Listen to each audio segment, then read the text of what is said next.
This episode is sponsored by DGC Publishing in association with Charisma Branding. Be sure to check out BlueNosePurpleEars.com to get your copy of the animated and ebook versions of the Blue Nose Purple Ears series.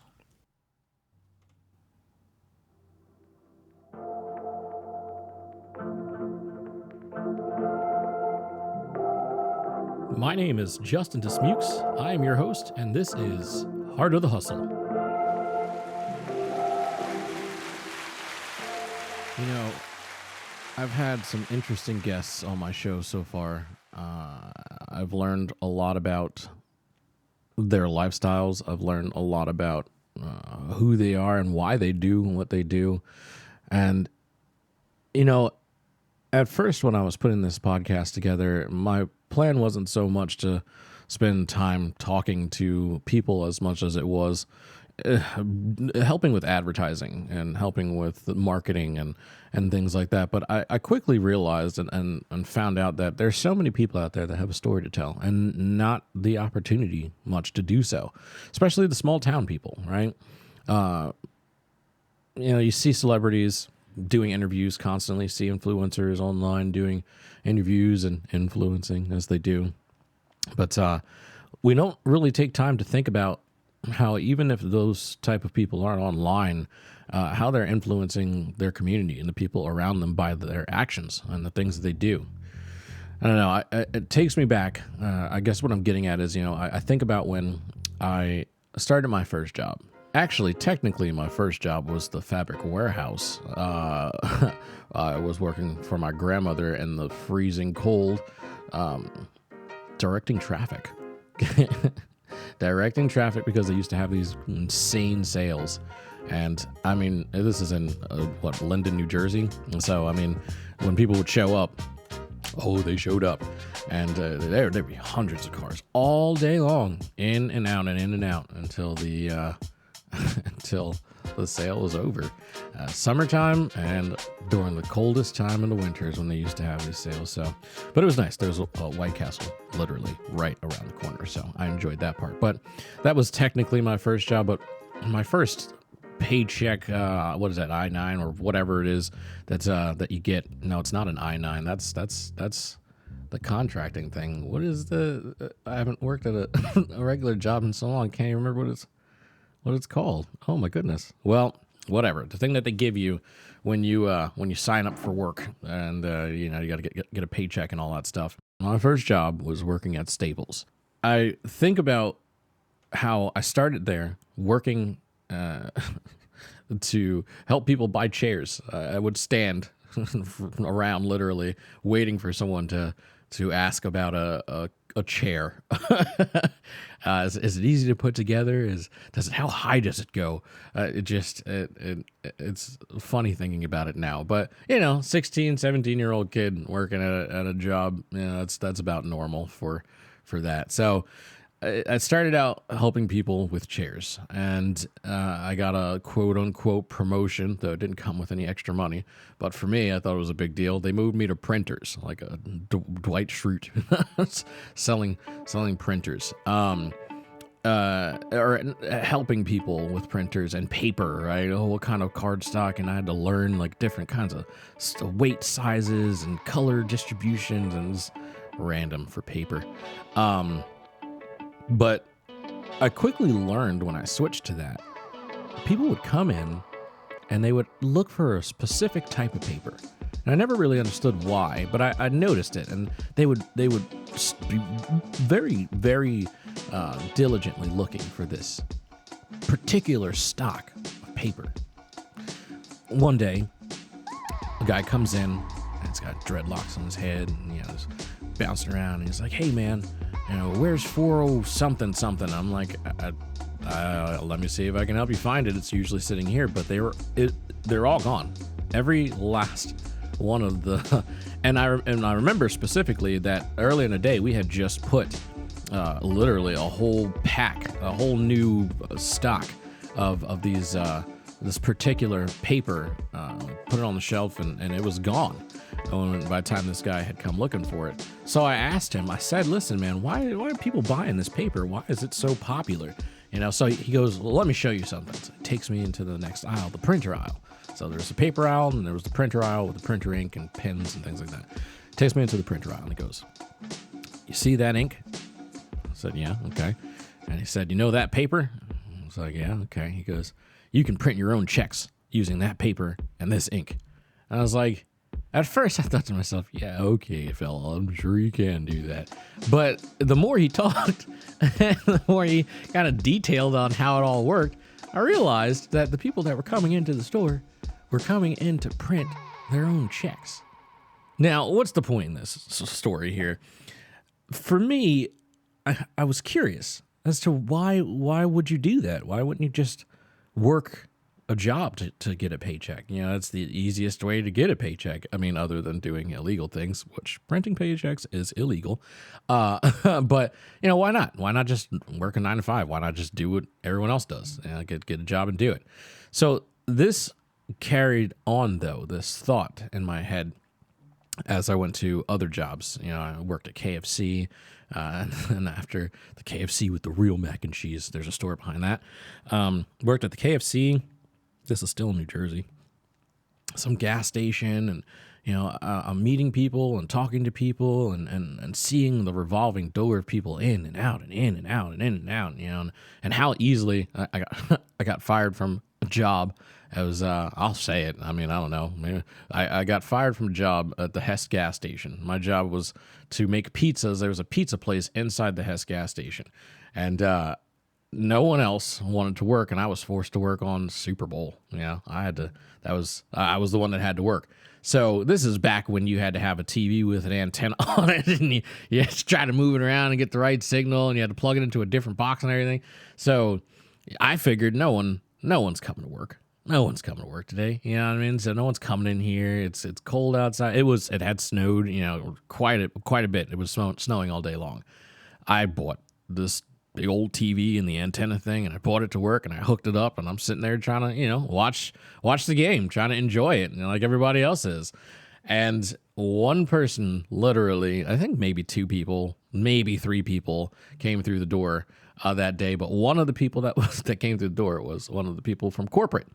And he didn't say anything. He ordered his food, and, oh, yeah, the game, and, smiling, laughing. I came and worked the next day. Hey, water boy! Yes, Mr. Coach for you. You're fired!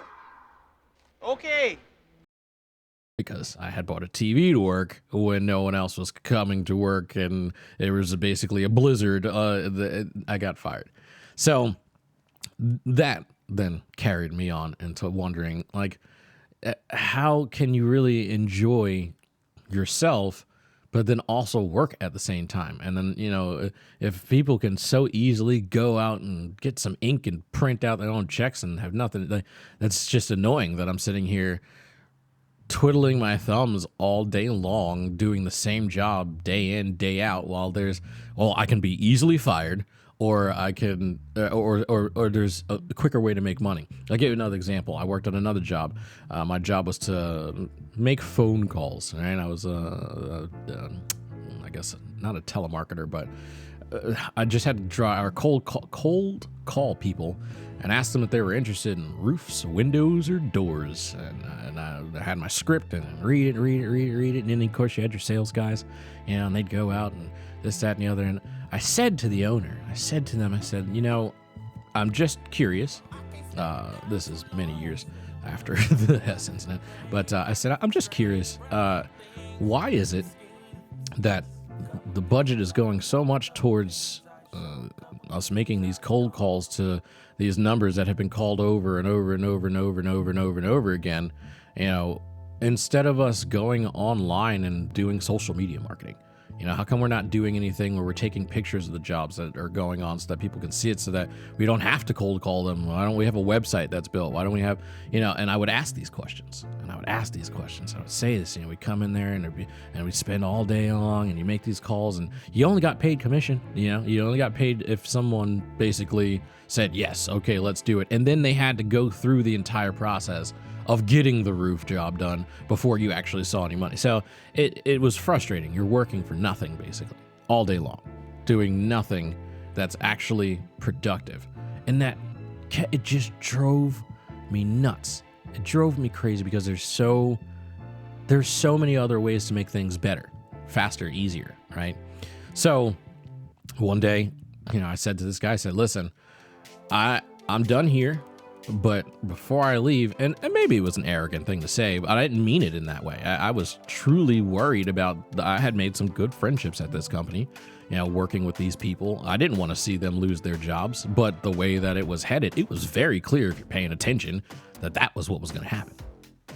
And so I was worried, So I said to them, I said, listen, man, I don't know what your plan is going forward. You got sales guys that are stressing themselves out. I mean, to the point where even one of them was in the, never mind. You got your sales guys all stressed out, and you got these people here trying to make these phone calls who have families that are trying to survive, you know what I mean? And you're just sitting in this office. Honestly, I don't know what he did all day. No clue. He just sat there, I think, worried about the time bomb about to explode and his company implode, which is sad, but it's truth. It brought it on himself. I said to him, if you don't change something, if you don't utilize the internet, if you don't start really, and we're talking what, maybe 2016, 17, it's not like computers and the internet haven't been around for forever still at this point. So it's not a new concept. I told him, I said, you don't make a change if you don't do something to get this company in front of people, it's gonna implode. I don't know how far away you are from it, but it's very close, and I don't want to go down with the ship. Well, lo and behold, I can't remember, something happened, maybe tax-wise or something like that. I had tried to, I can't remember exactly what happened, but the basis of the story is that the company went under. They went under, they had to get rid of everyone, they lost the building, all of it, gone, and he just disappeared. This guy, who's a business major and this, that, and the other, and blah, blah, blah. Business is more than just owning a building or having your name on something. It's proactively doing things all the time to keep it going. It's just a concept that he just didn't understand. So as time goes on in my life, and I'm working these jobs, and like I said, I worked a lot of different jobs, but as time goes on in my life, and I'm working all of these different jobs, and I'm meeting all of these different people, and day in and day out, I'm going, I'm a security guard, I'm driving around the property, and, same property all day for 12 hours, park, stop, go, check, you meet people, and the people that you meet, most of them, their 9 to 5, they say is just temporary, right? They say that, I got big plans, and I'm going to be doing this, and I'm going to try this, and I have a side business, but then they're at the job for 30, 40 years, 20, 30 years. Less now, because the attention span is not as high as it used to be for people, so I'm imagining that people spend less time at jobs than they used to, especially if they're not satisfied. But you just see this pattern of people who, or who are in and out, and they think and they hope and they know that one day they're gonna break out. They know, but then they never do. So then that started getting to me. That there's got to be a better way. Now, it doesn't have to be illegal, and I'm sure it's going to be difficult, but there's got to be a better way. Our brains are designed to just keep learning. Yeah, it's difficult sometimes, and it does take time to download information and to learn things, but you don't have to go to college to do that. You don't have to go sit in a classroom in order to learn something. Is it easier? Oh, yeah. Somebody showing you exactly how to do something step by step and taking notes and take tests and all. If that's your bag, go for it. But don't forget that there are other ways. Getting yourself out there, like getting out there literally, was what I chose to do. So after some time of working these jobs, this 9 to 5, this in and out, I decided I'm going to do Uber. And you're thinking to yourself, oh, Uber, you don't make any money. You absolutely don't. And unless you're one of those drivers who, like, they drive all the time, like getting awards and all that type of stuff, maybe you make some type of money. I never made any money doing Uber. That's just personally me. But to each his own. I chose to do Uber out of desperation to find another way. I knew that if I did Uber and if I went to bigger cities, different areas, that I would run into individuals from all walks of life that did all types of things. And so that's what I chose to do. I went to CarMax? Yep. I went to CarMax. My grandmother co-signed for me. I had a 2017 Volkswagen Passat R-Line. Ooh, buddy. Love that thing. Oh, sounds so good when you shift it.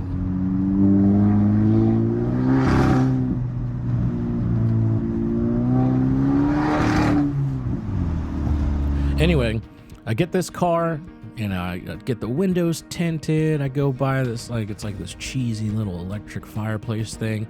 I basically hot glued it to the armrest area, the center console armrest, so that people in the back could turn it on and it would look. And I tinted up the windows, and I had some lights back there, and you get drinks, and I went all out. But I did it for a reason. I had a plan. So before I had gone and gotten this car and done the whole Uber thing, I started a company. Okay, and the company didn't do very well, but you live and you learn, right? That's the best part about it. You learn something new from every downfall, and I take that. I thrive from failure, because failure only means success at some point in time, unless you give up. then you're a failure. But you'll be successful if you don't quit. So I said to myself, this isn't working, and I'm not getting the clientele that I'm looking for, not the high-end clients that I'm looking for. And even the smaller businesses, I was fine with that too, but I was ready to cater to a different clientele. And I had been in business for a little while at this point in time, and I said, I got to make a change here. And it was a big change. I mean, literally, I knew I wasn't going to make any money. I had a family that I had to provide for, but I wanted to do something that in the long run would provide for my family, instead of every day living from paycheck to paycheck and things like that. Not that that doesn't happen still. I mean, I think all of us now are kind of having a tough time when it comes to finances all the way around. But either way, what I'm saying is the situation, I knew it could be better. I knew it could be much better, and I knew it was going to take work, and I knew it was going to take effort, I knew it was going to take time. Fortunately, my wife, she's a great woman. She works hard with me here at Charisma Branding, and she does a great job. Any job she's ever done, she's done a great job. She really gets promoted when she gets promoted, legitimately so. But it was nice to know that she had my back on this, and she's like, look, if you're going to go for it, I know you're going to go for it. I know that you'll figure out something to do with it. So I said, all right, here we go. And that's it. I made a plan, and I said, I'm going to meet as many people as I can. On these dates, I'm going to drive in Philadelphia. On these dates, I'm going up to New Jersey. I'm going up to this part of Jersey and that part of Jersey. On this date, I'm going up to this part of Pennsylvania and that part of Pennsylvania. And I did. And I was very methodical about where I drove and when I drove. That's probably why I didn't make any money. But for me, it was more the data. The data is what I needed. I needed the data. From all those instances that had happened in the past and things that happened in the past and the things that I had held on to and thought about, I realized that the data, the information, and knowing what to do and what people want and where to go, that's what's important, and how to get people there. That's what's important. It was really important. So, I would drive. I'd drive, 2, 3, 4, 5 hours, but I would do the from the airport to like New York or something like that, and this one in particular instance, unfortunately, I crashed the car, not by any fault of my own, though. Let's just be honest and clear here. And it's on dash cam, but I was on my way back from Philadelphia. The car hit an ice patch or something on 95. There was no one around, basically, but and smacked it into a guardrail. It kept going. I was like, all right, well, the car's still running, so here we go. Let's go home. but the car ended up having to go to the body shop, and I ended up getting a rental. They gave me this Dodge, I think it was like a Dodge Caravan, but it's like one of the newer Dodge Caravans. Kind of nice, actually. I thought it was really cool. And it was nice, big, spacious. You know, not that the Passat wasn't. It was as well, but, you know, this is a van, so even more spacious. So I let people know, call them up ahead of time before I get there. Hey, I'm in a different car. My car, you know, is in the shop, whatever, blah, blah. But I only drove this van for 2 days. Here is when things really kind of took a turn.